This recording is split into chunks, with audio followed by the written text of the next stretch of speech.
अब एवेल्यूशन का system teaching में क्यों जोड़ा गया है कि ताकि ये देखा जाए कि जो टीचर क्लास में बच्चों को पढ़ा रहा है ना, क्लास में होता है ना कि क्लास में क्या होता है, क्लास में 3 चीज़ें हमेशा होती हैं। एक होता है टीचर, एक होता है स्टूडेंट, और उनके बीच में क्या होता है, उनके बीच में होती है टीचिंग। अब टीचर अपने टीचिंग के ज़रिए जो बच्चों को पढ़ा रहा है, बच्चों के कितना समझ में आ रहा है, कितना समझ में नहीं आ रहा है, वो किससे पता चलेगा, वो चलेगा एवेल्यूएशन सिस्टम से, यानी कि मूल्यांकन प्रणाली से। ठीक है फ्रेंड्स, मूल्यांकन के बिना आप कोई भी चीज़ को सिद्ध नहीं कर सकते। ठीक है फ्रेंड्स, तो ये सबका एंड का पॉइंट है ये। ठीक है, इसकी 5 वीडियो आएंगी, तो आपको मैं 5 वीडियो में ये ख़त्म करूँगा एवेल्यूएशन सिस्टम का, तो बिल्कुल जल्दबाजी नहीं करेंगे। ठीक है फ्रेंड्स, आपको इस वीडियो में इतना कराया जाएगा कि आप उसको अच्छे से करोगे तो आपका 80+ का टारगेट आराम से हो जाएगा। ठीक है फ्रेंड्स, तो इसको अच्छे से करिए। तो आइए शुरू करते हैं। देखिए, एवेल्यूएशन सिस्टम क्या है। इंडियन नेशनल सॉरी ये फ्रेंड्स, यहाँ पे पॉलिसी आएगा, यहाँ पे पुलिस लिखा हुआ है। International policy on education. ठीक है, यहाँ पे पॉलिसी ऑफ एजुकेशन आएगा, तो यहाँ पे गलत लिखा हुआ है, यहाँ पे पुलिस लिखा हुआ है, तो यहाँ पे आप करेक्ट कर लेना। International policy on education 1986 states the system of a teacher evaluation open, participative and database will be created and reasonable opportunity of promotion to higher grades provide norms of accountability will be laid down it with incentives for good performance and distinctive for non performance। तो friends, इसमें क्या है कि जो एक policy आई थी 1986 में, 1986 में एजुकेशन के ऊपर, इसमें बताया गया कि जो एवेल्यूएशन सिस्टम है वो ओपन हो, पार्टिसिपेट हो, वो डाटाबेस हो। यानी कि इसमें ये बताया गया है कि जो हमें अगर हमें ये पता लगाना है कि जो टीचर है वो कैसे पढ़ा रहा है, कैसे नहीं पढ़ा रहा है, वो उसमें एवेल्यूएशन सिस्टम जो है वो काम में आएगा। एवेल्यूएशन सिस्टम ही एक ऐसा ज़रिया है जिसके ज़रिए पता जगा रहा है कि जो टीचर क्लास में बच्चों को पढ़ा रहे हैं वो परफॉर्मेंस गुड है या बैड है। According to doctor Kirti Kapoor, evaluation is a systematic determination of merit, worth and significance of something or someone, and assessment is the process of gathering and analyzing specific information as part of an evaluation process। Doctor Kirti Kapoor के अनुसार क्या है, जो evaluation system है वो ये पता लगाने में सक्षम है, ये पता लगाता है evaluation सिस्टम कि जो शिक्षण है, जो इनकी टीचिंग है वो किस हिसाब से है, यानी कि किसी एक स्पेसिफिक जो इन्फॉर्मेशन है, जो एक ख़ास इन्फॉर्मेशन है, वो सही है, गलत है, वो बच्चों के समझ में आए, ये किसी के समझ में आए कि नहीं, ये किससे पता चलेगा, ये पता चलेगा एवेल्यूएशन प्रोसेस से। तो डॉक्टर कीर्ति कपूर का यहाँ पे ये कहना है कि जो एवेल्यूएशन सिस्टम है वो एकमात्र ऐसा ज़रिया है जिसके ज़रिए ये पता लगाने में कामयाबी मिलती है कि जो इन्फॉर्मेशन दी जा रही है वो कितनी सही है, कितनी गलत है। Kothari Commission reiterated as evaluation is a continuous process if form an integral part or system of the education and is the intimately to educational objective। Kothari commission ने यहाँ पे ये सिद्ध किया है कि जो एवेल्यूएशन सिस्टम है वो शिक्षा का, जो एजुकेशन का बहुत ही महत्वपूर्ण पार्ट है। एवेल्यूएशन सिस्टम से शिक्षा की जो गुणवत्ता है, जो शिक्षण के उद्देश्य हैं, ठीक है, उसको पता लगाया जा सकता है। In the context of school education, evaluation stands for a structured process of collecting, analyzing, and interpreting students' progress and achievement both in curricular and non-curricular area। देखिए, जो शिक्षण है, जो एजुकेशन है, वहाँ पे जो मूल्यांकन है, जो एवेल्यूशन है, वो करिकुलर या नॉन करिकुलर एरिया, यानी कि जो दोनों तरह के जो एरिया है उसको ये कवर कर लेता है। यानी कि बच्चों की क्या प्रोग्रेस है या जो भी स्कूल में पढ़ाया जा रहा है। इसमें ये बताया गया पहले पैराग्राफ में कि जो स्कूल में पढ़ाया जाता है उसमें स्टूडेंट की क्या प्रोग्रेस है, क्या अचीवमेंट है, ठीक है, दोनों में। तो वो एवेल्यूएशन सिस्टम से पता चलता है। यानी कि स्कूल में बच्चों को कितना समझ में आ रहा है, कितना नहीं समझ में आ रहा है, वो किससे पता चलेगा, वो एवेल्यूएशन सिस्टम से पता चलेगा। It involves taking into consideration factors like the content, classroom process, and the growth of individual learner, along with the appropriateness of evaluation procedure। evaluation procedure से क्या पता चलेगा कि जो कंटेंट है, जो क्लासरूम प्रोसेस से जो स्टूडेंट या लर्नर की जो ग्रोथ है वो कैसी है। यानी कि एवेल्यूएशन सिस्टम से स्टूडेंट की जो ग्रोथ है, जो क्लासरूम का प्रोसेस है, वो सब कुछ, जो कंटेंट जो प्रोवाइड कराया जा रहा है, वो सब कुछ इससे पता चलेगा वो कितना काम में है, कितना नहीं। Assessment is also a mean to provide constant feedback to the learner to make the course effective. इसमें क्या है कि जो असेसमेंट है, इसमें क्या है कि जो फीडबैक है लर्नर का, यानी कि जो फीडबैक है, जो लर्नर जो है फीडबैक देते हैं अपना कोर्स को, इससे कोर्स जो है इफेक्टिव बनता है। अब जैसे ही देखिए कि जो बच्चों को चीज़ें मुश्किल में आती हैं पढ़ने के लिए, तो वह कहते हैं कि चीज़ें मुश्किल हैं, कोई चीज़ बच्चे कर नहीं पाते, कई बार कहता है सिलेबस चेंज कर दिया जाता है कि ताकि बच्चों का फीडबैक देखा जाए, लर्नर का फीडबैक देखा जाए। अभी जैसे देखिए कि सिलेबस यूजीसी नेट का चेंज हो गया ना, हर बार पैटर्न चेंज हो जाता है, सिलेबस चेंज हो जाता है। क्यों होता है चेंज? कि ताकि जो लर्नर है, जो स्टूडेंट है, उनको सुविधा मिल सके, उनको आसानी हो सके, कहीं तरह की किसी भी तरह की कहीं पे भी कोई प्रॉब्लम ना आ सके। ठीक है फ्रेंड्स, तो ये मूल्यांकन से पता चलेगा। अब कहते हैं ना कि नहीं इस बार यूजीसी नेट थोड़ा सा बहुत टफ था। अब आप देखिए कि इस बार 3 घंटे कर दिए गए। पहले क्या होता था, पहले आधे घंटे का गैप दिया जाता था, फिर 1 घंटे का गैप दिया जाता था, मतलब कि सुबह से शाम तक पेपर ही डलते रहते थे यूजीसी नेट के। अब क्या है, 3 घंटे इकट्ठे कर दिए, तो आप एक ही बार में पेपर दे पाओगे, है ना। 3 घंटे में बच्चा फ्री हो जाएगा पेपर दे के। तो वैल्यूएशन से पता चलेगा ना, स्टूडेंट ये कहते हैं कि नहीं टाइम बहुत कंज्यूम होता है इसलिए, तो उन्होंने क्या किया, 3 घंटे कर दिया। तो ये कैसे पता चलेगा? ये एवेल्यूएशन सिस्टम से ही पता चला है। एवेल्यूएशन सिस्टम ये एकमात्र ऐसा जरिया है कि जिसमें ये देखा जाता है कि क्लास में बच्चों को कैसे पढ़ाया जा रहा है, किस तरह पढ़ाया जा रहा है, बच्चों को समझ में आ रहा है कि नहीं समझ में आ रहा है, उनको सिलेबस कौन सा है, वो कितना बढ़िया है, या क्लासरूम का प्रोसेस क्या है, ये सारा कुछ किस में देखा जाएगा? ये देखा जाएगा एवेल्यूएशन में। ठीक है फ्रेंड्स, अब पर्पस ऑफ एवेल्यूएशन क्या है? There are many purpose of evaluation which can be conceptualized in terms of curriculum, teaching and learning, assessment of policy. यानी कि जो एवेल्यूएशन है वो कई तरह के हैं, सिलेबस के अकॉर्डिंग, टीचिंग के अकॉर्डिंग, या लर्निंग असेसमेंट के अकॉर्डिंग, या पॉलिसी के अकॉर्डिंग। ठीक है, तो ये इनकी जो एवेल्यूएशन है वो कई लक्ष्यों के लिए देखा जाएगा, टीचिंग के लिए भी, सिलेबस के लिए भी, और लर्निंग के लिए भी। Evaluation can be used to examine assessment tools and strategy and determine faculty policy in curriculum. Some purpose of evaluation are follow. देखिए, एवेल्यूशन का अब पर्पस क्या है, उद्देश्य क्या है? पहली बात है करिकुलम। अब एवेल्यूशन सिस्टम क्यों किया जाता है? कि करिकुलम यानी कि सिलेबस को देखने के लिए, टू फैसिलिटेट करिकुलम डेवलपमेंट, ये देखा जाए कि जो सिलेबस लगाया जा रहा है वो कितना प्रभावी है, कितना बच्चों का विकास कर सकता है। यानी कि वैल्यूएशन सिस्टम में सबसे पहली बात आती है कि सिलेबस देखा जाता है, करिकुलम देखा जाता है, पाठ्यक्रम देखा जाता है कि जो बच्चों को लगाया जा रहा है, लगाया गया है, वो कितना उनके काम में है। To ensure curriculum result are achieve, इसमें देखा जाएगा जो करिकुलम जो रिजल्ट है, यानी कि जो पाठ्यक्रम का जो नतीजा है वो कैसे अचीव, यानी कि वो कितना लाजवाब है, कितना सही है।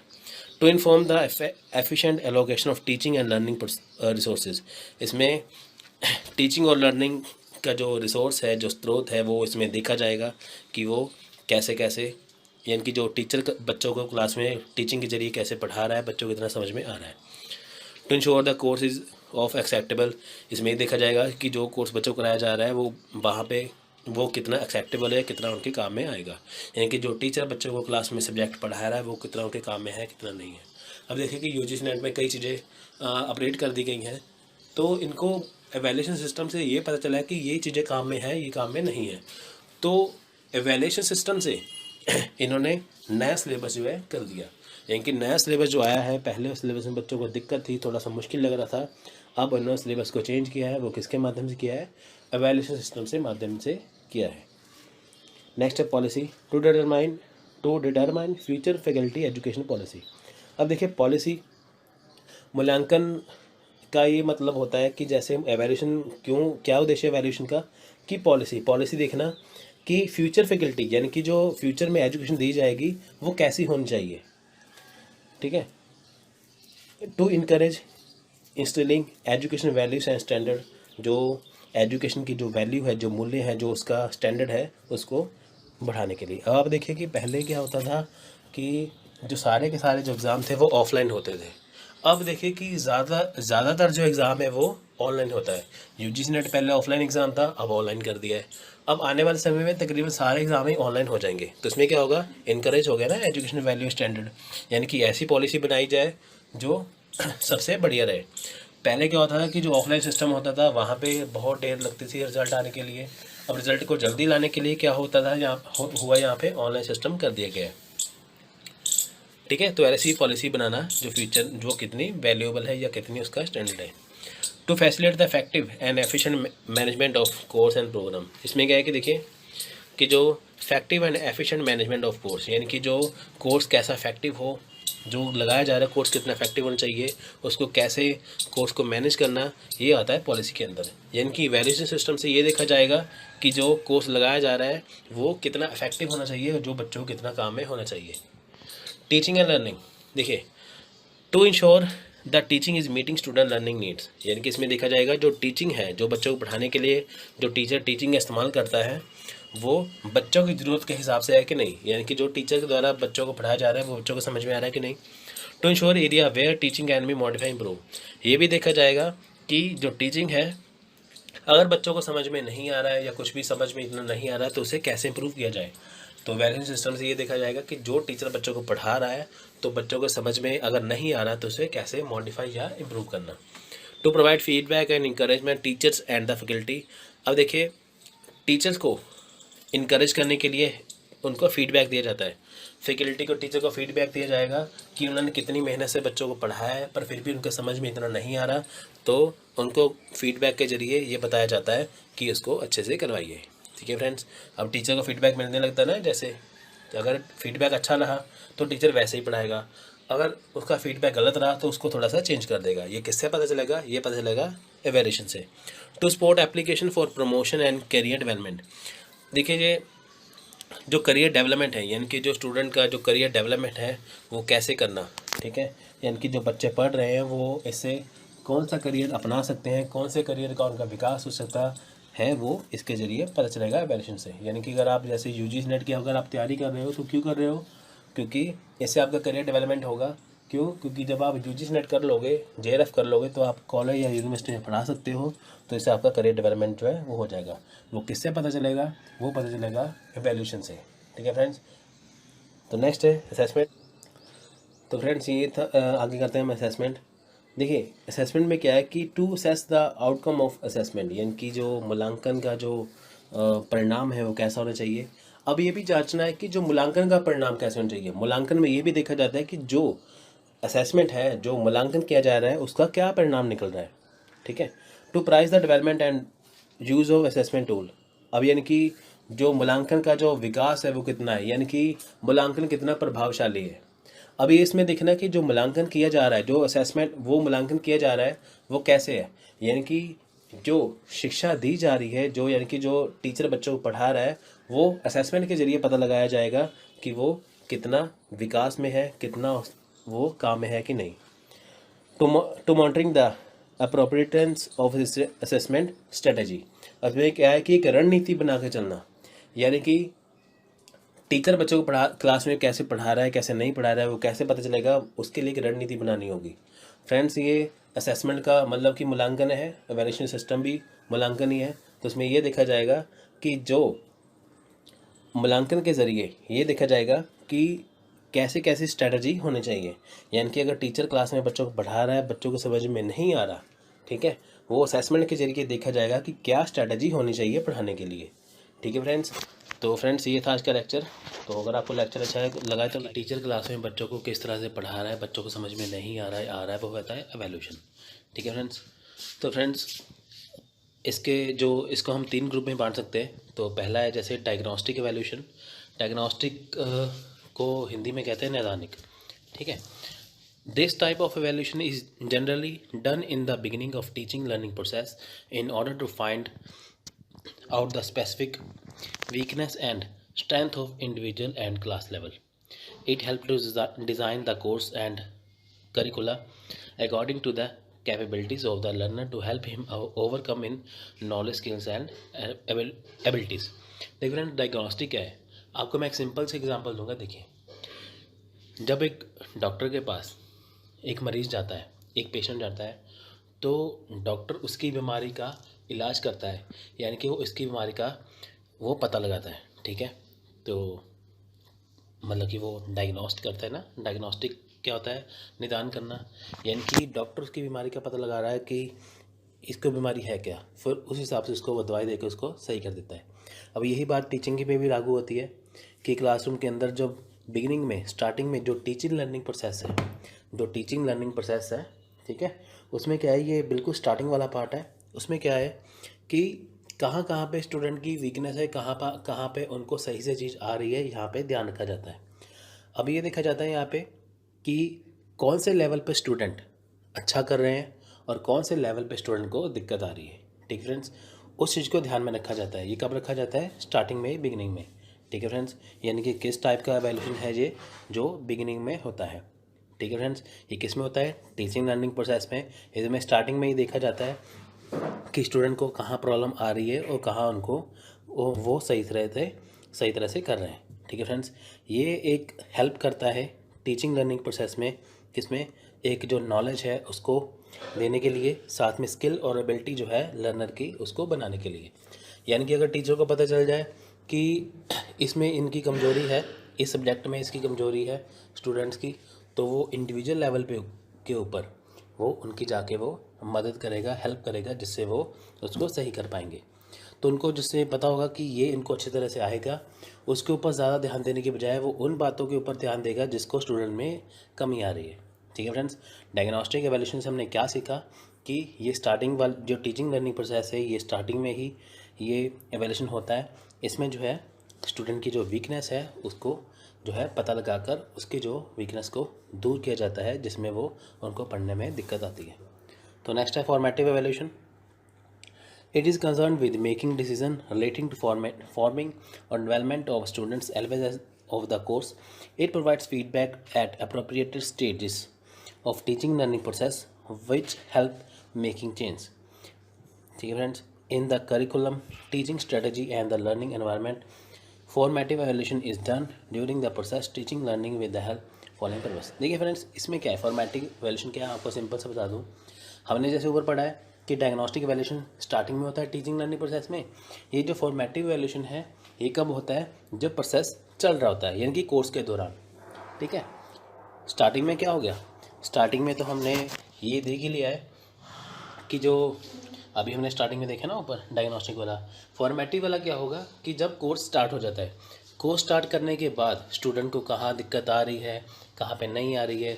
अब टीचर जैसे बच्चों को क्लास में पढ़ा रहा है, बच्चों का क्या फीडबैक मिल रहा है, यानी कि जब टीचर क्लास में बच्चों को पढ़ा रहा है, बच्चे क्या फीडबैक दे रहे हैं कि स्टूडेंट को समझ में आ रहा है कि नहीं आ रहा है। अगर उनको समझ में आ रहा है फिर तो सही है, अगर बिल्कुल समझ में नहीं आ रहा तो वो उसमें क्या है, वो चेंज कर सकते हैं।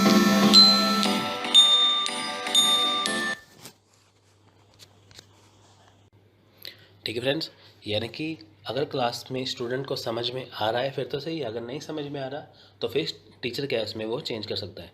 यानी कि टीचर ने सोचा कि मैं ऐसे पढ़ाऊंगा, ऐसे मैं बच्चों की जो कमियां हैं उसको दूर करूंगा, पर जब क्लास में उसने करवाना चाहा पर उसको फीडबैक मिला कि बच्चों को कोई और ही प्रॉब्लम निकल के सामने आएगी, तो वो क्या कर रहे हैं, वो क्या कर रहे हैं कि टीचर उनकी हेल्प करेगा चेंज करने में। यानी कि ये फॉर्मेटिव एवेल्यूशन कब है? जब टीचर क्लास में बच्चों को पढ़ाता है, उस समय दौरान ये चीज़ें ये उस समय का एवेल्यूशन होता है, तो उसमें चेंजेस किया जा सकता है। ठीक है फ्रेंड्स, अब टीचिंग लर्निंग प्रोसेस में, ठीक है, फॉर्मेटिव एवेल्यूशन कैसे होता है, ये स्टेप्स बने हुए हैं यहाँ पे ब्लू कलर में, आइए देखते हैं। देखिए, to monitor student learning for the purpose of the providing individualize interaction. इसमें क्या है कि जो स्टूडेंट की जो लर्निंग देखने के लिए, ठीक है, उन पे क्या है कि जो इंडिविजुअलाइज्ड यानी कि व्यक्तिगत तौर पर इंट्रैक्शन होता है। यानी कि जो क्लास में जब टीचर पढ़ाता है तो बच्चे व्यक्तिगत तौर पर वो इंट्रैक्शन करते हैं। ठीक है फ्रेंड्स, तो टीचर को अगर कोई स्टूडेंट को प्रॉब्लम आए तो टीचर क्या है वो व्यक्तिगत तौर पर बच्चों की हेल्प भी कर सकता है। टू एवेलुएट टीचिंग इफेक्टिवनेस, इसमें क्या है कि जो टीचिंग कितनी प्रभावशाली है इसे वो मूल्यांकन किया जा सकता है। To evaluative course and curricula with the purpose of modification, updating and और रिप्लेसमेंट इफ़ नेसेसरी। अगर लगता है कि टीचिंग में कहीं कोई कमी है, सिलेबस में कोई कमी है, तो उसे मॉडिफाई किया जा सकता है, अपडेट किया जा सकता है और रिप्लेसमेंट किया जा सकता है। यानी कि अगर लगे कि ये चीज़ें काम की नहीं है, उसको हटा के नई चीज़ें भी लगाई जा सकती हैं। टू एवेलुएट करिकुलर मटेरियल, यानी कि जो सिलेबस में जो मटेरियल है, ठीक है, उसका भी मूल्यांकन किया जाता है, ये कितना सही है कितना नहीं। To evaluate the learning environment with the view of improving it, इसमें लर्निंग इन्वायरमेंट भी देखा जाता है कि जो पढ़ने का जो इन्वायरमेंट है, जो पर्यावरण है, पढ़ने का इन्वायरमेंट है वो कैसा है, इसको इम्प्रूव भी करना है। अब ये देखिए कि अगर एक क्लास में टीचर अच्छे से बच्चों को पढ़ाना चाहता है तो बच्चे उसको अच्छे से पढ़ना भी चाहते हैं, पर इन्वायरमेंट ऐसा नहीं है। शोर शराबा वो होता है क्लास के बाहर या कुछ भी है, तो उसमें कुछ समझ नहीं पाएंगे। या अगर टीचर कराने के लिए तैयार है, स्टूडेंट कर नहीं पा रहे, है ना, तो लर्निंग एनवायरनमेंट क्या है, सही होना चाहिए। तो नेक्स्ट है last point, summative evaluation. It is evaluation that is conducted at the end of an activity and is design to assess terminal behavior overall performance. It is used to make personal discussion regarding such matter as contract renewal, tenure, merit pay, assignment to level of ladder, and termination.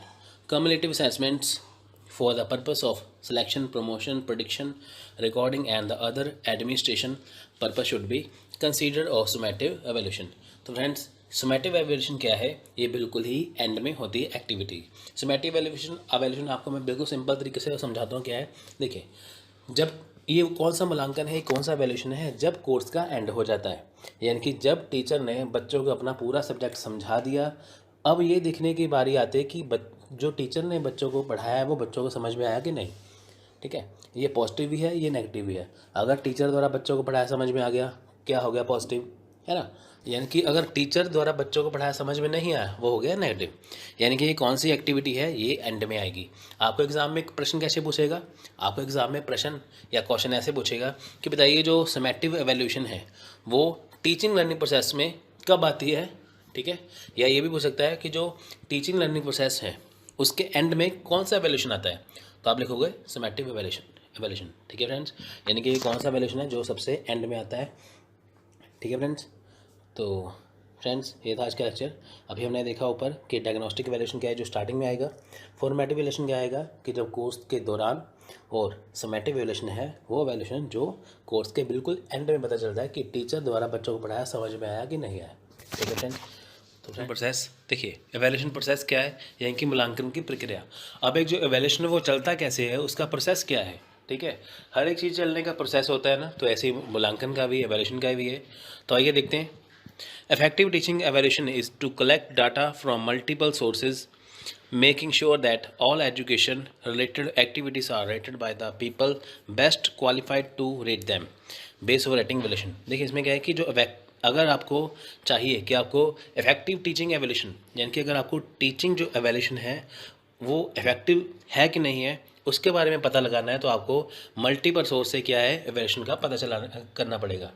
यानी कि कई जगह पे सही से पढ़ाया जा रहा है कि नहीं, इफ़ेक्टिव तरीके से टीचिंग पढ़ाई जा रही है कि नहीं, तो आपको मल्टीपल सोर्स का इस्तेमाल करना पड़ेगा एवेल्यूशन करने के लिए। ठीक है, यानी कि आप एक सोर्स पे के ऊपर डिपेंड नहीं रह सकते। अगर आपको चाहिए कि आप इफेक्टिव टीचिंग एवेल्यूशन करना चाहते हो तो आपको एवेल्यूशन के काफ़ी सोर्स देखने पड़ेंगे। कौन कौन से आइए देखते हैं। देखिए, पहला है student rating, teaching portfolio, consistence of multiple source rating, और नंबर 4 है summative and formative education evaluation. तो आइए चलिए देखते हैं इसको। तो उससे पहले एक बात ये देख लेते हैं। देखिए, टीचिंग परफॉर्मेंस एवेल्यूशन क्या है। सबसे बड़ी बात है कि जो टीचिंग परफॉर्मेंस एवेल्यूशन है यही बेस है सबका। ठीक है, आइए इसको थोड़ा सा जान लेते हैं। अब ये जानना है कि जो टीचर क्लास में बच्चों को पढ़ा रहा है उसकी जो परफॉर्मेंस है उसका मूल्यांकन कैसे देखा जाता है। यानी कि जब एक टीचर क्लास में बच्चों को पढ़ाता है, अपनी टीचिंग देता है, उसका मूल्यांकन कैसे होता है, हम कैसे जजमेंट कर सकते हैं कि कोई टीचर कैसे पढ़ा रहा है। देखिए, including assignment, test, graded products and mechanism for getting student feedback. यानी कि स्टूडेंट्स का फीडबैक लेने के लिए, स्टूडेंट्स की प्रतिक्रिया लेने के लिए, स्टूडेंट का फीडबैक लेने के लिए टीचर क्या करता है, टीचर असाइनमेंट देगा बच्चों को, टेस्ट देगा, ठीक है, और कई सारी चीज़ें करने के लिए देगा। ठीक है, तो इसमें क्या पता चलेगा, इसमें पता चलेगा कि टीचर का जो परफॉर्मेंस है, जो टीचिंग की जो परफॉर्मेंस है वो कैसी है।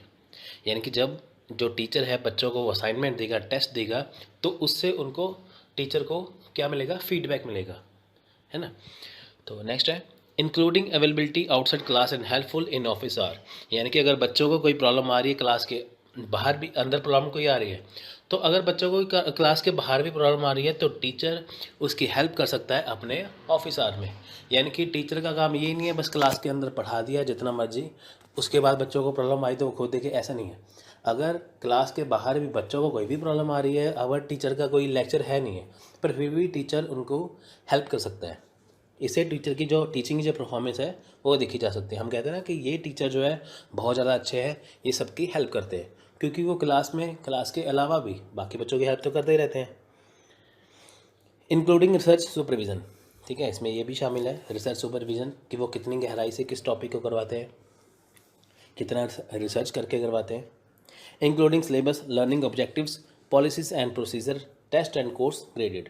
देखिए इसमें क्या है कि इंक्लूडिंग सिलेबस यानी कि सिलेबस में क्या क्या इंक्लूड है वो किस तरह से कराते हैं। लर्निंग ऑब्जेक्टिव्स यानी कि वो लर्निंग के क्या उद्देश्य हैं वो किस हिसाब से करवाते हैं, उनकी पॉलिसी क्या है, वो टेस्ट कैसे लेते हैं, वो कोर्स कैसे करवाते हैं। यानी कि टीचर अपने हिसाब से अपनी टीचिंग के हिसाब से कैसे सिलेबस को कवर कर रहा है, कैसे किन ऑब्जेक्टिव को सामने रख रहा है, ये सब कुछ टीचिंग परफॉर्मेंस एवेल्यूएशन का हिस्सा है।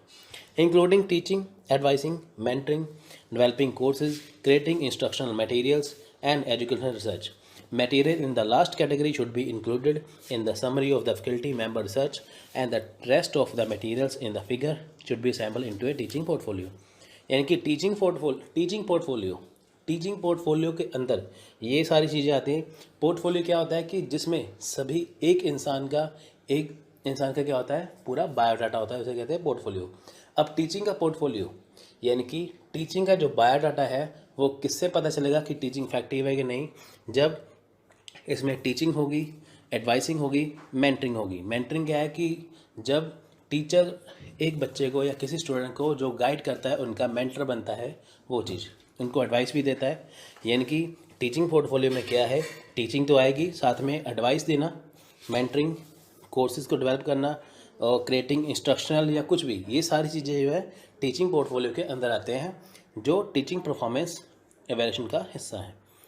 Including letters from students, alumni, local faculty and faculty at the other institution. देखिए इसमें क्या है कि जो अदर इंस्टीट्यूशन है उसमें क्या होगा कि इसमें स्टूडेंट्स भी हैं, इसमें जो फैकल्टी है अदर इंस्टीट्यूशन भी, वो भी इसमें हो सकती है। यानी कि जो एक टीचर जो पढ़ा तो रहा है पर जो अदर इंस्टीट्यूशन है वो भी इसमें रखे जा सकते हैं। तो ये था टीचिंग परफॉर्मेंस एवेल्यूएशन। अब हम इसके पॉइंट करेंगे, हम इसके तो जाइए कौन से पॉइंट चलिए देखते हैं इसके। पहला है स्टूडेंट रेटिंग का, ठीक है फ्रेंड्स। तो यार कमेंट हो बोलियो। तो फर्स्ट पॉइंट है स्टूडेंट रेटिंग का, ठीक है फ्रेंड्स। अब देखिए स्टूडेंट रेटिंग क्या है, ये एवेल्यूएशन प्रोसेस का सबसे बड़ा हिस्सा है। Student rating given by faculty performance collected over a period of several years. It give more information about how to make student evaluation effective is provided in that reference। अब देखिए student rating क्या है, student rating जो है वो सालों साल चलती है, हर साल चलती है। क्योंकि देखिए जब टीचर बच्चों को क्लास में पढ़ाता है ना, तो जैसे मान के चलिए कि जैसे आपने पोस्ट ग्रेजुएशन में आपने जो हिस्सा लिया, या आपने मान के चलिए आपने ग्रेजुएशन में जो है वो एडमिशन लिया, आपका जो ग्रेजुएशन है वो 3 साल तक चलेगा। अब आपने 3 साल में ये वहाँ पे ऑब्जर्व किया कि आपको वहाँ पे पढ़ाई कैसी करवाई जा रही है, तो क्या होगा यहाँ पे स्टूडेंट रेटिंग होगी ना। यानी कि जो स्टूडेंट रेटिंग क्या है कि जब स्टूडेंट एक फैकल्टी द्वारा पढ़ाया गया है, यानी कि जब टीचर स्टूडेंट को पढ़ाते हैं, स्टूडेंट ये जजमेंट करते हैं कि उनको जो कोर्स करवाया जा रहा है वो कितना इफेक्टिव तरीके से करवाया जा रहा है कि नहीं, ठीक है, उसे बोलते हैं स्टूडेंट रेटिंग। अगर स्टूडेंट को टीचर का पढ़ाया हुआ पसंद आ गया तो वो समझो उनको वो पॉजिटिव रिस्पॉन्स है, यानी कि वो रेटिंग अच्छी होगी। अगर उनका पढ़ाया पसंद नहीं आया तो वो कहेंगे कि ये अच्छा नहीं है, ठीक है फ्रेंड्स। तो इसमें स्टूडेंट रेटिंग वही है कि स्टूडेंट द्वारा यह तय किया जाता है कि टीचर कैसे पढ़ा रहा है कैसे नहीं, ठीक है फ्रेंड्स। ये क्या तय करेगा, ये एवेल्यूएशन तय करेगा, ये एवेल्यूएशन प्रोसेस का सबसे अहम हिस्सा है। नेक्स्ट है टीचिंग पोर्टफोलियो। जैसे कि मैंने पहले बताया कि टीचिंग पोर्टफोलियो में क्या है कि वो सारी चीज़ें आती है टीचिंग का बायोडाटा, कि टीचिंग कैसे कैसे करवाई जाती है या कैसे कैसे करवानी चाहिए, ठीक है। After performance of assessment which can be provided by students and peer certain important information. Instruction should assemble material summarizing all their education related activities, including developing new course and reducing old ones, developing and evaluating innovative instructional method, advising the mentoring students, writing new text and the courseware, providing instructional development to faculty, colleges and graduate students, and carrying out educational research। जैसे कि पिछले point में हमने देखा था, इसमें क्या है कि जब टीचर जो है वो किसी को एडवाइस देगा, मेंटरिंग करेगा या कुछ भी ऐसा करेगा, वो किस में आएगा, टीचिंग पोर्टफोलियो में। इसका मतलब क्या है कि टीचिंग पोर्टफोलियो में क्या होता है कि जब टीचर बच्चों को पढ़ाता है उसकी टीचिंग इतनी इफेक्टिव होनी चाहिए कि बच्चे जो है उसकी प्रेज़ करें, ठीक है फ्रेंड्स, यानी कि जब बच्चों को कोई भी प्रॉब्लम आती है तो टीचर का क्या मतलब है, टीचिंग का क्या मतलब है, उनकी हेल्प करना। ठीक है, नेक्स्ट है all of these material except those related to educational research should be incorporated in the teaching portfolio along with summary of student rating over the past 2-3 years, peer rating and reference letter of alumni and college to at other institutions who are familiar with instructor educational activities. The portfolio provides a solid basis for evaluating the faculty member teaching performance and contribution to education. अब इसमें देखिए क्या है कि जो educational research है, अब देखिए फ्रेंड्स इसमें क्या है कि टीचिंग पोर्टफोलियो वो कैसे पता चलेगी, जब स्टूडेंट रेट देंगे 2 या 3 ईयर्स में, जब आपने यानी कि ग्रेजुएशन में या पोस्ट ग्रेजुएशन में आपने जब हिस्सा लिया, पोस्ट ग्रेजुएशन के साल होते हैं 2, तो ग्रेजुएशन के साल होते हैं 3, यानी कि जब आपने 3 साल में पढ़ा फिर आपने 2 साल में पढ़ा, आपने ये जजमेंट किया कि आपको कैसा पढ़ाया गया है वहाँ पे। ठीक है, वो किसके अंदर आएगा, टीचिंग पोर्टफोलियो के अंदर। आप ये कहते हो ना कि यहाँ पे इतना अच्छा नहीं पढ़ाया जाता, हम किसी और कॉलेज में एडमिशन लेते हैं, तो वहाँ पे देखिए क्या है, 2-2 साल का कोर्स तो सभी जगह कराया जा रहा है, 3-3 साल का कोर्स तो सभी जगह में कराया जा रहा है, पर स्टूडेंट की चॉइस होगी कि कहाँ पे बढ़िया करा रहा है, कहाँ पे बढ़िया नहीं कराया जा रहा। वो किस में आएगा, वो टीचिंग पोर्टफोलियो के अंदर आएगा। टीचिंग पोर्टफोलियो क्या है कि एक टीचर जब अपनी टीचिंग के दौरान बच्चों को पढ़ाता है, वो कितना अच्छा तरीके से पढ़ाता है, कितना नहीं, ये सारा कुछ टीचिंग पोर्टफोलियो के अंदर आएगा। ये जजमेंट कौन करेगा, ये जजमेंट करेंगे स्टूडेंट, यानी कि स्टूडेंट को 2-3 साल में कितना समझ में आया, कितना नहीं समझ में आया, तो ये टीचिंग पोर्टफोलियो के अंदर आएगा। तो नेक्स्ट है consistence of multiple source rating. Most of effective data from different sources should be overlap the greatest extent possible. For example, items on student rating forms related to aspect of teaching that both students and peers are occupied to evaluate should parallel items in peer review checklist। देखिए friends, इसमें क्या है कि consistence of multiple source rating क्या है, यानी कि अगर आपने टीचिंग को रेटिंग करनी है तो आपको एक ज़रिए से ना सही, आपको मल्टीपल सोर्स से करनी पड़ेगी। हम एक तरीके से किसी को जज नहीं कर सकते, हमें इसके डिफरेंट तरीके के पहलू को देखना पड़ेगा। ठीक है, इसमें एग्जांपल दे रखिए कि अगर स्टूडेंट्स रेटिंग दे टीचिंग को, ठीक है, तो वो कैसे होगा।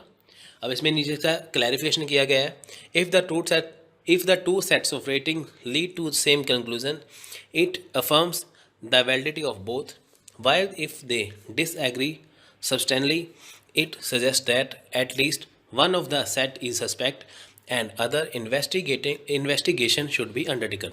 For example, the department head might bring in some from outside the department to conduct focus group interviews with student related to issue in question। देखिए इसमें क्या है, यहाँ पे ये बताया गया है कि जब इसमें क्या गया है, देखिए इसमें ये कहा गया है कि जैसे एक हम कॉलेज में चले गए, वहाँ पे हमने जाके स्टूडेंट से पूछा कि बताइए यहाँ पे टीचिंग कैसी है।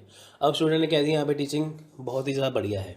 ठीक है, उसके बाद फिर आगे बढ़े, फिर दूसरी क्लास से पूछा कि बताइए टीचिंग क्या है, उन्होंने कहा कि यहाँ पे टीचिंग एवरेज है, ना ज़्यादा बढ़िया है ना ज़्यादा बेकार है। अब उसके बाद कहीं और किसी और क्लास में गए, वहाँ पर बता दिए कि यहाँ पर कुछ भी नहीं कराया जाता है, बिल्कुल बेकार है। अब ये हुआ क्या, यहाँ पर क्या होगा कि सभी का ओपिनियन अलग अलग हो गया है ना, सभी का ओपिनियन यहाँ पे क्या हो गया, अलग अलग हो गया ना। तो उसमें क्या पता चला कि क्लैरिटी कहीं पे मिल नहीं पाई।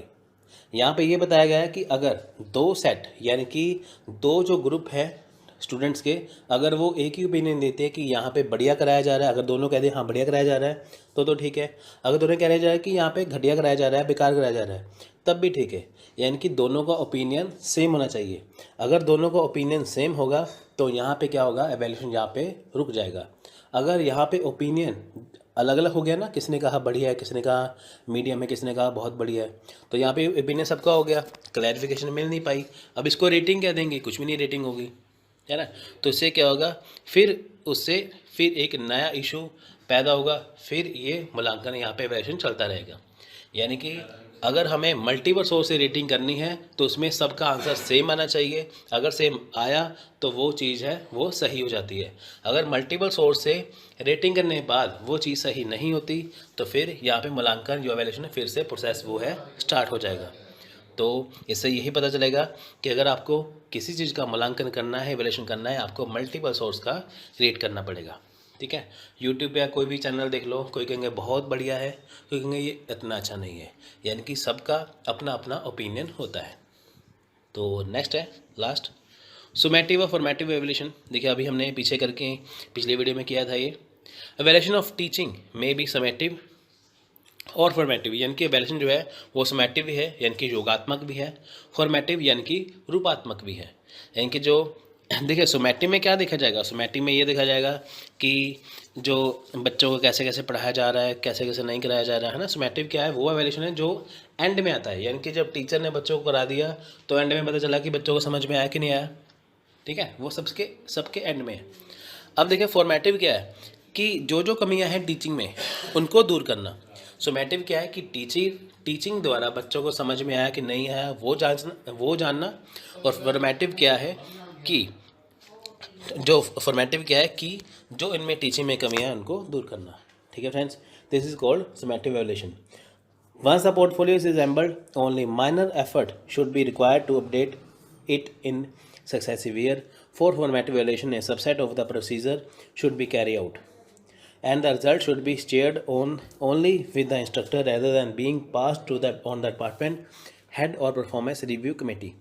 Carrying out formative reviews in the first few years of a faculty member's career should substantially increase the chances that subsequent summative review will be favourable. देखिए इसमें क्या है कि यहाँ पे ये बताया गया है कि अगर मान लीजिए कि किसी टीचर ने क्लास में बच्चों को अच्छा करवा दिया है फिर तो सही है। अगर मान लीजिए टीचर ने बच्चों को क्लास में अच्छा नहीं करवाया तो उसमें क्या होगा, एक पैनल बैठेगा, एक वहाँ पे रिव्यू करने के लिए एक टीम बिठाई जाएगी, जिसमें जो उसका जो रिज़ल्ट निकलेगा वो किसको जाएगा, वो जाएगा उसकी जो रिव्यू वाली टीम है उसको। यहाँ पे ये बताने की कोशिश की गई है कि अगर टीचर द्वारा किसी को जैसे पढ़ाया पसंद नहीं आ रहा तो सबसे पहले वो कमियाँ टीचर को बतानी चाहिए जो उसने सब्जेक्ट को पढ़ाया है, ना कि उस कॉलेज के जो टीम है उसको। ठीक है फ्रेंड्स, तो इसमें क्या है सोमेटिव में, यानी कि ध्यान से सुनिए एक बार, सोमेटिव एंड फॉर्मेटिव एवोल्यूशन क्या है। सोमेटिव में ये देखा जाता है कि बच्चों को जो पढ़ाया गया समझ में आया कि नहीं। फॉर्मेटिव में ये देखा जाता है कि जो जो कमियाँ उसको कैसे दूर किया जाए। ठीक है, यहाँ पे ये देखा जाता है कि इतने इतने सालों में ये टीचर ने इन बच्चों को ये करवाया, अब कहाँ कहाँ पे प्रॉब्लम आ रही है, उन सभी प्रॉब्लम को एक जगह इकट्ठा करके सभी की कमियों को दूर करना, ये इस एवोल्यूशन में काम में आएगा। ठीक है फ्रेंड्स, यानी कि अगर आप टीचिंग का एवोल्यूशन देखने जा रहे हो तो आपको ये जो पॉइंट है 4 के 4 आपको माइंड में रखने पड़ेंगे कि student rating, teaching portfolio, consistence of multiple source rating and summative and formative evaluation, ये आपके एवोल्यूशन प्रोसेस का सबसे अहम हिस्सा है। Observation of classes. देखिए friends, this is a technique of to evaluate the effectiveness of teacher and the overall teaching learning environment in the terms of physical facilities, for example chalkboard, classroom sitting arrangements, etc. We can only use this technique to check and prepare stationery, textbook and the teacher classroom control. देखिए friends, techniques of evolution में सबसे पहला point जो है observation of classes. इसमें class को observe किया जाता है, देखा जाता है। क्या देखा जाता है कि एक क्लास के अंदर, ठीक है फ्रेंड्स, एक क्लास के अंदर जो टीचर पढ़ा रहा है उसकी जो टेक्निक है वो कितनी, टीचिंग की टेक्निक कितनी इफेक्टिव है। यानी कि जो टीचर बच्चों को क्लास में पढ़ा रहा है उनको समझ में किस हिसाब से आ रहा है, किस हिसाब से नहीं आ रहा। अगर समझ में आ रहा है वो कौन सी टेक्निक इस्तेमाल कर रहा है कि बच्चे उसको अच्छे से कर रहे हैं। ठीक है, वो होता है इफेक्टिवनेस। यानी कि क्लास को ऑब्जर्व करने के लिए टीचर द्वारा जो टीचिंग है वो कितनी इफेक्टिवनेस है वो देखी जाती है। लर्निंग एनवायरनमेंट भी देखा जाता है, यानी कि लर्निंग एनवायरनमेंट में क्या है कि जो बच्चे पढ़ने वाले हैं यानी कि क्लास में कैसे वो पढ़ रहे हैं, माहौल कैसा है क्लास का पढ़ने का। ठीक है, तो क्लास में क्या चॉक बोर्ड है, क्लासरूम सिटिंग अरेंजमेंट सही है, यानी कि क्लास में चॉक जो बोर्ड बना हुआ है चॉक है प्रॉपर। ठीक है, सिटिंग अरेंजमेंट बनाया, बेंच वगैरह लगे हुए हैं, है ना, तो ये सब देखा जाता है वहाँ पे। ठीक है फ्रेंड्स, फिर उसके बाद क्या होता है कि इसमें जो बच्चे की जो स्टेशनरी है, जो यानी कि जो टेक्स्ट बुक है, जो उनकी बुक्स हैं वो उसमें देखी जाती है। उनके पास पेन पेंसिल है, ठीक है, सारा सामान है, बुक्स है, कॉपी है, यानी कि टेक्स्ट बुक है, ये क्या पेंसिल पेन वगैरह है उनके पास, ये सब कुछ देखा जाता है। ठीक है, और सबसे बड़ी बात है कि क्या क्लास में टीचर का कंट्रोल है, ये सब कुछ किस में आता है, ऑब्जर्वेशन ऑफ क्लासेस में। यानी कि इसमें क्या देखा जाएगा ऑब्जर्वेशन क्लासेस में, पहली बात तो टीचर की टीचिंग देखी जाएगी, फिर लर्निंग इन्वायरमेंट, यानी कि जो बच्चे पढ़ रहे हैं उसका इन्वायरमेंट देखा जाएगा, माहौल कैसा है। फिर उनकी स्टेशनरी देखी जाएगी। फिर क्लासरूम की सीटिंग अरेंजमेंट और साथ में चॉक बोर्ड वगैरह ये सब कुछ यहाँ पे देखा जाएगा। ठीक है फ्रेंड्स, ये सब कुछ देखने के बाद, ऑब्ज़र्व करने के बाद हम एवेल्यूशन कर सकते हैं। हम कहते हैं ना यार यहाँ पे नहीं पढ़ना, ये सरकारी स्कूल है, ये ऐसे है, वो वैसे है, प्राइवेट स्कूल में पढ़ो, वहाँ पे इतनी फैसिलिटी है। तो ये एवेल्यूशन ही हो गया ना, ये है ना। तो नेक्स्ट है सिस्टमेटिक रिपोर्टिंग। तो नेक्स्ट सिस्टमेटिक रिपोर्टिंग है, देखिए, this technique involves return reports और डायरीज ऑन डेली और weekly basis written by peoples और teacher on, for example, chronic latecomers or absentees from schools, the incidence of various acts of indiscipline in the school or the quality of co-curricular activity etc. देखिए इसमें क्या है, systematic reporting है। Systematic reporting में क्या है, systematic reporting में ये है, जब देखिए जब क्लास में जो टीचर है वो डेली बेसिस पे जो हमारी अटेंडेंस लगाते हैं, डेली बेसिस पे अटेंडेंस होती है ना, फिर उसमें कितने बच्चे प्रेजेंट हैं, कितने एब्सेंट हैं, ये भी देखा जाता है। फिर वन वीक का रिकॉर्ड बनता है कि 1 वीक में कितने प्रेजेंट, कितने एब्सेंट थे। फिर 1 मंथ का बनेगा, ठीक है। उसके बाद क्लास में कितने बच्चे सीरियस हैं, कितने नॉन सीरियस हैं, कितने डिसिप्लिन में है, कितने इनडिसिप्लिन में है, यानी कि जो स्टूडेंट की क्वालिटी वो भी देखी जाती है। तो जब हमारी रिपोर्ट कार्ड बन के आती है तो वहाँ पे लिखा होता है कि जो हमारे कितने मार्क्स हैं, ये करके हम कितने दिन एब्सेंट थे, कितने दिन प्रेजेंट थे, हम इनडिसिप्लिन में है या डिसिप्लिन में है ना, स्टूडेंट बिहेवियर कैसा है, ये सब कुछ किस में लिखा जाता है, स्टूडेंट की रिपोर्ट कार्ड में। पहली बात तो ये सारी चीज़ें दर्ज करता है टीचर अपने रजिस्टर में। उसके बाद जब बच्चों को रिपोर्ट कार्ड दिया जाता है तो उसमें सिस्टमेटिक वे से सब कुछ बताया जाता है, और डेली बेसिस पे जो टीचर काम देता है स्टूडेंट को वो अपनी डायरी में भी नोट करते हैं। ठीक है फ्रेंड्स, जैसे स्कूल में कोई काम हुआ है वो डायरी में नोट करेंगे, ठीक है, वो हो गया, वो जो स्टूडेंट डायरी में नोट करेंगे। टीचर क्या नोट करेगा, बच्चों की अटेंडेंस वगैरह जो भी है ये नोट करेगा। ठीक है फ्रेंड्स, ये सिस्टमेटिक रिपोर्टिंग होगी कि इससे ये पता चलता है कि क्लास में कितने बच्चे एब्सेंट थे, प्रेजेंट थे, कितने इनडिसिप्लिन में थे, ये कुछ। ठीक है, इससे क्या पता चलेगा, इससे मूल्यांकन का पता चलेगा। ठीक है फ्रेंड्स, तो नेक्स्ट है interviews. This is a technique where by data and information is collected from peoples और staff through face to face interview focusing on a special issue. देखिए इंटरव्यू क्या है फ्रेंड्स, सबसे पहली बात है कि जो इंटरव्यू होता है वो जो कोई इंडिविजुअल जो व्यक्ति है, जो कोई इंसान है, उसकी जो अंदरूनी, जो उसका जो अंदरूनी वो अंदर से कैसा है वो जानने के लिए इंटरव्यू किया जाता है, यानी कि अंदरूनी क्षमताओं को जानने के लिए, ठीक है, इंटरव्यू का प्रयोग किया जाता है। इंटरव्यू में क्या होता है, इंटरव्यू में एक इंटरव्यू लेने वाला, एक इंटरव्यू देने वाला होता है, जिसमें ये आमने सामने बैठकर बात की जाती है। यानी कि इंटरव्यू में क्या है कि एक जो व्यक्ति किसी व्यक्ति से बात करता है, ठीक है, तो उसमें क्या है कि वो एक स्पेशल इशू पे, स्पेशल मुद्दे पे फोकस करते हैं। इंटरव्यू में क्या है कि अगर ये एक ऐसी टेक्निक है जिसमें क्या है डाटा और इन्फॉर्मेशन कलेक्ट की जाती है फेस टू फेस। ठीक है, जब आप इंटरव्यू देने जाओगे तो आपके सामने जो इंटरव्यू जो ले रहा होगा तो आपसे वो डाटा इन्फॉर्मेशन इकट्ठी करेगा, ठीक है, किसी स्पेशल इशू के ऊपर। तो वो कौन सा इंटरव्यू है, फेस टू फेस। इसमें हमारे अंदर मन में क्या चल रहा है, ठीक है, हम आंतरिक रूप से कैसे हैं, हमारे मन में क्या चलता है, वो इंटरव्यू से पता चलता है। तो इंटरव्यू में क्या है, फेस टू फेस हमें किसी स्पेशल इशू के ऊपर चर्चा करनी होती है जिससे डाटा और इन्फॉर्मेशन कलेक्ट किया जाता है। नेक्स्ट है पीर evaluation. Evaluation often seems to imply someone more senior evaluation the work of someone junior. Peer evaluation involves co-worker using the technique described above to help each other. देखिए पीर evaluation में क्या है कि पीर का मतलब साथी, साथी का मूल्यांकन। अब इसमें क्या है कि कई बार जो साथी हैं वो जूनियर हैं, वो सीनियर का एवेल्यूशन करते हैं कि हमारा जो सीनियर टीचर कैसा है ना, वो सीनियर करते हैं कि हमारा जूनियर कैसा है। तो पीर एवेल्यूशन में को-वर्कर भी आते हैं, जैसे हेड ऑफ टीचर हो गया, टीचर्स हो गया, या उनके जो साथ वाले टीचर हो गए वो। तो ये सारे क्या करते हैं कि ये बताते हैं, पीर एवेल्यूशन में ये देखा जाता है कि कोई टीचर कैसा है, ठीक है, कोई टीचर कैसा है, कितना बढ़िया है, कितना बढ़िया से कराते हैं कि नहीं, ठीक है। तो इसमें क्या है कि एक दूसरे की हेल्प की जाती है। तो इसमें क्या है कि टीचर्स एक दूसरे की हेल्प करते हैं। तो ऐसा ही स्टूडेंट में भी है, ठीक है। तो एक स्टूडेंट कैसा है, सारी क्लास कैसी है, वो पीर इवैल्यूएशन हो गया कि एक स्टूडेंट कैसा है पढ़ने में, सारी क्लास ओवरऑल कैसे है पढ़ने में, ठीक है, ये होगा पीर इवैल्यूएशन। वैसे ज़्यादातर पीर इवैल्यूएशन में मूल्यांकन करने के लिए, ठीक है, इसमें पीर इवैल्यूएशन में क्या है कि कोवर्कर जो हैं, ठीक है, वो एक दूसरे की हेल्प करते हैं। तो इससे भी मूल्यांकन अच्छा पता चलता है कि साथी टीचर कैसे हैं। Student evaluation, the students are in a central position to जज the success of the teacher in the classroom. They are the main source of the information about the accomplishment of important educational goals.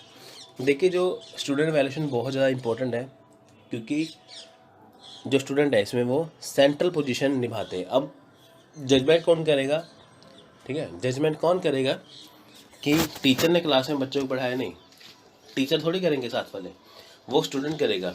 क्योंकि teacher ने अपनी teaching के द्वारा, यानी कि शिक्षक ने अपने शिक्षण के द्वारा बच्चों को पढ़ाना है, और बच्चों का समझ में आया कि नहीं समझ में आया, ये कौन तय करेगा, ये तय करेंगे स्टूडेंट्स। तो सेंट्रल पोजीशन स्टूडेंट की होगी ना। They are the main source of the about information accomplished of important education goals, ठीक है। तो यानी कि बच्चों को कितना, स्टूडेंट को कितना समझ में आ रहा है कि नहीं समझ में आया, ये स्टूडेंट के एवेल्यूशन से पता चलेगा। तो फ्रेंड्स, इस एवेल्यूशन से, स्टूडेंट एवेल्यूशन से हम एवेल्यूशन की टेक्निक का पता लगा सकते हैं। तो स्टूडेंट बताएंगे कि कैसे समझ में आ रहा है, कैसे समझ में नहीं आया, ठीक है फ्रेंड्स। नेक्स्ट है discussion group. This technique recognize the views of different groups such as teacher in the different department, school perfects, the various clubs or society in their evaluation or of different aspect of school life। देखिए, discussion group में क्या है, discussion group भी अहम हिस्सा है किसका, techniques of evaluation का। इसमें क्या है कि अलग अलग जो ग्रुप्स है उसके व्यू लिए जाते हैं, ठीक है। जैसे डिफरेंट डिपार्टमेंट के जो टीचर हैं उनसे व्यू लिए जाते हैं टीचिंग के बारे में, एवेल्यूशन के बारे में। स्कूल्स परफेक्ट, स्कूल कौन कौन स्कूल परफेक्ट है, कौन स्कूल अच्छा है, कौन कैसा है। तो वेरियस सोसाइटी में जो लोग हैं, ठीक है, उनकी क्या राय है। तो सारे क्या, ये एवेल्यूशन का हिस्सा है, ठीक है फ्रेंड। डिस्कशन ग्रुप में क्या है कि जब हम डिफरेंट डिपार्टमेंट से टीचर की राय लेते हैं, स्कूल्स की राय लेते हैं, अपनी सोसाइटी में रहने वाले लोगों की राय लेते हैं, तो उससे हमें एवेल्यूशन का पता चलता है। आप देखिए कि हमारे समाज में तो डिफरेंट तरह की एजुकेशन है, ठीक है, कोई किसी को लाइक करता है, कोई किसी को एजुकेशन को लाइक करता है। तो बस ये डिस्कशन ग्रुप, ठीक है, इनसे पता चलता है कि एवोल्यूशन कैसे होता है। तो फ्रेंड्स, ये थी टेक्निक्स एवोल्यूशन की। अगर आपको वीडियो अच्छा लगा, सॉरी एक पॉइंट रह गया, रिलेशन विद स्टूडेंट्स। तो सबसे इम्पोर्टेंट पॉइंट है helpful, encouragement, sincerity in dealing. तो फ्रेंड्स, स्टूडेंट के साथ रिलेशनशिप कैसा है, यानी कि जो टीचर स्टूडेंट के जो रिलेशन है वो हेल्पफुल है, ठीक है, इनकरेजमेंट में है, सिंसियरिटी है, कैसे है। डिफरेंट, ये हेल्पफुल होने चाहिए, ठीक है, इनकरेज करना चाहिए टीचर को स्टूडेंट को हमेशा ही, और सिंसियर होना चाहिए, स्टूडेंट भी सिंसियर होना चाहिए बिल्कुल, कि जो टीचर सिखा रहा है वो अच्छे से सीख पाए। तो फ्रेंड, टीचर और स्टूडेंट का रिलेशन हमेशा ही ऐसा होना चाहिए, जैसे कि मैं अपनी हर वीडियो में कहता हूँ कि टीचर अपनी बात को